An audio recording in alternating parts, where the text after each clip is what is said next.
दोस्तों नमस्कार। आप देख रहे हैं अपना चैनल न्यूज नशा। मैं हूं महेश गुप्ता। पश्चिम बंगाल में मौजूदा विधानसभा का कार्यकाल 7 मई 2026 तक खत्म हो रहा है और अगला 2026 का विधानसभा चुनाव इसी साल मार्च अप्रैल के बीच होने की पूरी संभावना है। अब बीजेपी बड़े जोर शोर से तैयारी में है। अमित शाह खुद रणनीति गढ़ रहे हैं, पुराने नेता बुला रहे हैं और हर जगह नुक्कड़ सभाओं का निर्देश दे रहे हैं।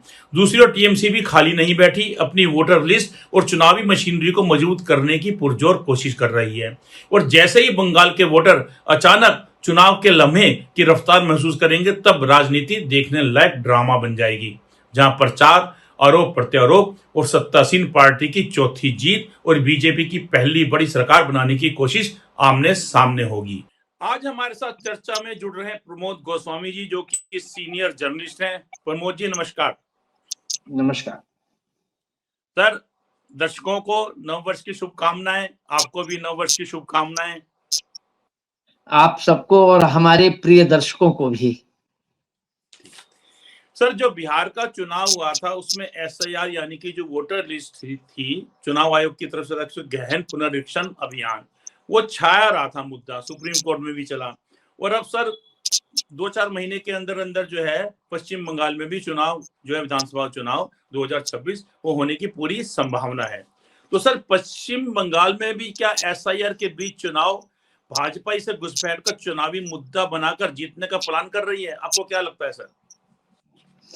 नहीं, देखिए महेश जी, ये वहीं के नहीं, ये देखिए उसके दो इसके कॉन्सेप्ट हैं। एक तो ये है कि इसमें जो पुनरीक्षण है विशेष, वो है ये सारी चीजें हैं कि कौन लोग हैं कौन लोग नहीं हैं, उनका पुनरीक्षण हो जाए, तो वो एक सामान्य प्रक्रिया है। लेकिन जैसे बिहार में लेके उसको हो हल्ला हुआ, आप उत्तर प्रदेश में आ जाइए तो वहां भी 1 करोड़ 2 करोड़ कोई वोट कटे तो उसको लेके मुख्यमंत्री ने भी उस पर एक टीका टिप्पणी की। तो ये सभी जगह पर, और बंगाल में तो सबसे ज्यादा है, क्योंकि वहां की एसआईआर की जो एक सबसे बड़ी समस्या उनके लिए है कि बंगाल के लिए कि वो जो बांग्लादेशियों की वहां घुसपैठ सर्वाधिक है, ऐसा समझा जाता है। तो उन लोगों के नाम कटेंगे तो वो भारतीय जनता पार्टी की स्ट्रेटजी या भारतीय जनता पार्टी का सोचना, या उसको कोई भी शब्द दे दीजिए, उनका मानना है कि ये जो बांग्लादेशी है ये सब कहीं ना कहीं अगेंस्ट बीजेपी रहते हैं और ये घुसपैठिए भी है। तो इनको एक लीगली आधार पर भी इनका कोई हक नहीं है, और फर्जी वोट बनी गए हैं वो पूरे देश में बांग्लादेशियों ने बनवा लिए हैं अपने विभिन्न उपक्रमों के माध्यम से। तो वो एक समस्या तो देश के सामने है ही इन घुसपैठियों की। लेकिन दूसरी समस्या ये है कि राजनीतिक वोट बैंक है, ये राजनीतिक वोट बैंक पर एक चोट है। तो वो समझता है, विपक्ष समझता है कि हमारा वोट बैंक घटेगा और ये भारतीय जनता पार्टी उसका लाभ लेना चाहेगी। इसको लेके कहीं ना कहीं आपसी द्वंद्व मचा हुआ है, या उसमें कह रहे हैं कि ये गलत हो रहा है, कोई कह रहा है सही हो रहा है। इसको लेके एक वितंडावाद खड़ा हुआ है। और बंगाल में तो विशेष रूप से, क्योंकि वहां तो बांग्लादेशियों की घुसपैठ सर्वाधिक है, और जिस ढंग से वो वोट काटे जा रहे हैं, जिस ढंग से हो रहा है, और ममता जी उसका कहीं ना कहीं प्रतिवाद कर रही हैं, विरोध कर रही हैं, या कह रही हैं कि इसमें गड़बड़ियां हो रही हैं, वो आरोप लगा रहे हैं। अब क्योंकि जो बांग्लादेशी घुसपैठिए हैं वो तो अधिकृत नहीं है इस देश के वासी, ये भारतीय जनता पार्टी का स्टैंड है। उनको ये लगता है कि ये उनकी आड़ में और बहुत से वोट हमारे भी काटे दे रहे हैं, और जो बांग्लादेशी वोट बन गए हैं वो कहीं ना कहीं, या परोक्ष अपरोक्ष रूप से जैसे भी आप उसको कह लें, वो कहीं ना कहीं तृणमूल कांग्रेस के साथ जुड़े हुए हैं, उनको वोट देते हैं वो। तो कहीं ना कहीं उनको नुकसान पहुंचता है बीजेपी को। तो उसको बराबर करने के लिए ये एक बड़ी लड़ाई है वहां। ठीक बात कह रहे हैं।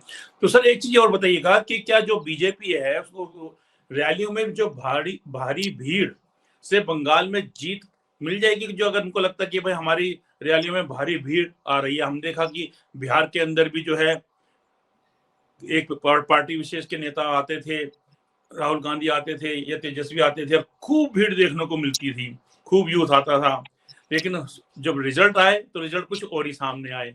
तो सर आपको क्या लगता है कि पश्चिम बंगाल के अंदर जो बीजेपी रैलियों में भारी भीड़ जुटा लेगी या जुट रही है, तो उससे क्या उन्हें जीत मिल जाएगी? ये भारी भीड़ मतदान का एक हिस्सा रहेगी? महेश जी, मैं इससे बिल्कुल सहमत नहीं हूँ। हालांकि बिहार में अगर जो आपने कहा बिल्कुल सही कहा कि चाहे वो राहुल गांधी की हो और चाहे तेजस्वी यादव की हो, उसमें लगता था कि अब की माहौल बदल जाएगा। जनता का रुझान जो है वो कहीं ना कहीं एंटी गवर्नमेंट है या एंटी एनडीए है कह लीजिए, तो या इंडिया गठबंधन की तरफ उसका रुझान दिखाई दे रहा है, ऐसा समझा जा रहा था और भीड़ से लगता भी था। लेकिन हमको ये भी नहीं भूलना चाहिए कि इससे पहले लोकसभा चुनाव में या इससे पहले विधानसभा चुनाव में बंगाल में जिस ढंग की प्रधानमंत्री की रैलियां होती थी, अपार जनसमूह दिखाई देता था, या लगता था चारों तरफ जब कैमरे घूमते थे और हम लोग यहाँ से देखते थे, तो लगता था कि बिल्कुल अब की ममता जी के लिए संकट का एक समय लगता है।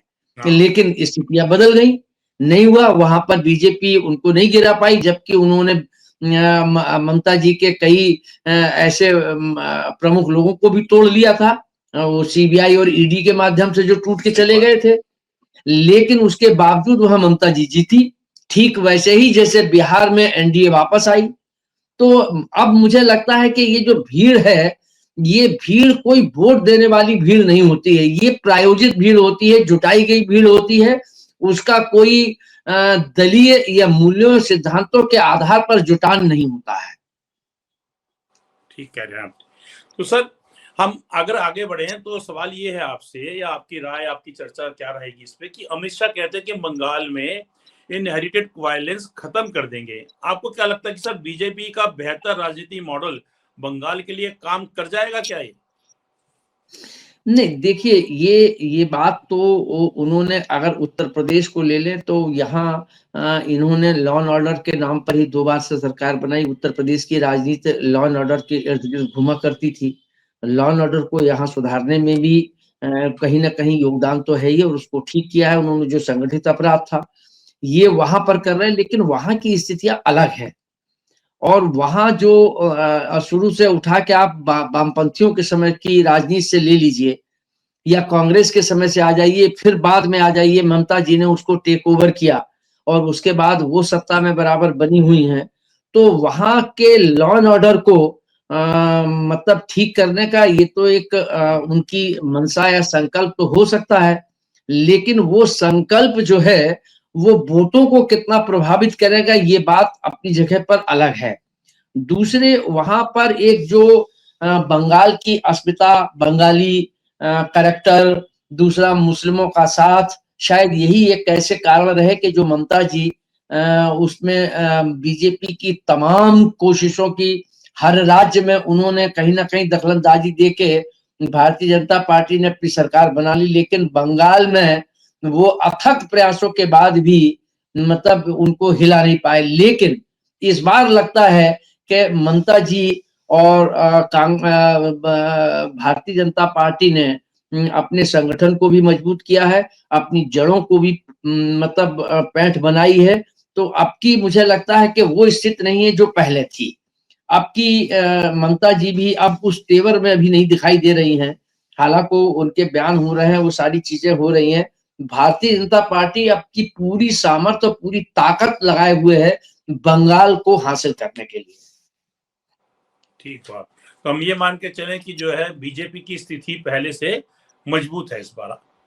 हाँ, मुझे लगता है कि अब की कहीं ना कहीं मतलब बीजेपी ने अपनी स्थिति को, अपनी खामियों को, अपनी कमजोरियों को उन्होंने कहीं ना कहीं दुरुस्त किया है। और बराबर उसके बाद से, चुनाव हारने के बाद से वो वहाँ बीजेपी बराबर सक्रिय है और लोगों को ये बताने की कोशिश कर रही है। और उसने ये जो एसआईआर वाला मामला है, इसको वो बढ़ चढ़ के उठा भी रही है कि ये घुसपैठिए हैं, घुसपैठिए हैं। वो सीधा सीधा मुस्लिम और हिंदू कार्ड खेलने की एक जो उनकी सब जगह की रणनीति रही है, आपकी वो वहां के उनको उस बीच में एक जबरदस्त वो फैलाव कर रहे हैं ताकि वोटों का एक बिखराव हो और हिंदू और मुस्लिम के आधार पर वहां सीधा सीधा लड़ाई हो। लेकिन उसमें कितने सफल होंगे, ममता जी उसको कितना सफल होने देंगी, ये भी एक बात है। वहाँ जो बंगाल की अस्मिता के मामले को लेके वहाँ के लोग ज्यादा संजीदा रहते हैं, तो वो इस उसमें आएंगे अर्दब में कि नहीं आएंगे, बंटवारे में हिंदू मुस्लिम का क्या होगा, ये एक बीजेपी के लिए टेढ़ी खीर भी है। ठीक है।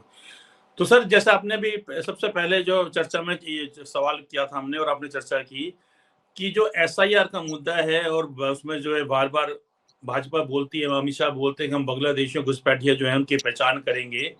तो सर एक तरह से देखा जाए तो जैसे कि आपने भी कहा कि पश्चिम बंगाल के अंदर जो है बांग्लादेशियों की संख्या अगर देखे जाए पूरे देश में तो सबसे ज्यादा आपको जो है पश्चिम बंगाल में नजर आती है। और जिस बिल्कुल। प्रकार से एसआईआर है उसमें डॉक्यूमेंट्स मांगे गए हैं मतदाताओं के पुनरीक्षण के टाइम पे, तो उसमें ये उम्मीद है कि काफी हद तक जो बांग्लादेशी अगर कोई है तो वो दस्तावेज जो है बीएलओ को या चुनाव अधिकारी को नहीं दिखा पाएगा और ऐसी स्थिति में उसका जो नाम है मतदाता सूची से कट जाएगा। और ये मतदाता कभी भी भाजपा के तो थे नहीं सर। तो इस हिसाब से देखा जाए तो ये जो एसआईआर है वो भाजपा को काफी ज्यादा लाभ पहुंचाएगी। अब ज्यादा पहुंचाएगी या कम पहुंचाएगी ये तो अभी कहना मुश्किल होगा। वो जब आ जाए, एसआईआर कंप्लीट हो जाए और उसके डिटेल्स आ जाए, तब ये समझा जाएगा कि कितने कटे और कितने बचे, इस पर निर्भर करेगा। लेकिन ये फायदा तो निश्चित रूप से भारतीय जनता पार्टी को, जो मैंने आपसे कही कि भारतीय जनता पार्टी ने एसआईआर का कार्ड फेंक के और हिंदू और मुस्लिम के कार्ड फेंक के, वहीं पे अगर आप देखिए तो वहाँ हुमायूं कबीर ने बाबरी मस्जिद की नींव रखने का काम करके मतलब जो दिया है भारतीय जनता पार्टी, उसको भी हिंदू मुस्लिम के नाम पर बांटने की कोशिश कर रही है या उसको एक हवा देने का काम कर रही है। लेकिन इसका कितना प्रभाव पड़ता है ये अपनी जगह पर अभी देखने की बात है। हालांकि अब चुनाव नजदीकी हैं, कोई ज्यादा दूर नहीं रह गए हैं। 2-4 महीने में ही, 6 महीने में चुनाव वहां हो जाएंगे, क्योंकि मई तक का कार्यकाल है शायद वहां। सर ये चीज बताइएगा कि अगर हम हिंदू मुसलमान वाली बात देखते हैं तो कई राज्य ऐसे हैं जहाँ पे हिंदू मुसलमान का कार्ड ज्यादा नहीं चलता, जैसे कि पंजाब हो गया, गोवा हो गया। तो आप ये पश्चिम बंगाल के अंदर आप हिंदू मुसलमान वाला जो कार्ड है इसको आप कितना गंभीरता से मानते हैं कि हाँ ये किसी पार्टी विशेष के लिए बहुत कामयाबी दिलाएगा, ऐसा कुछ है क्या लगता है आपको?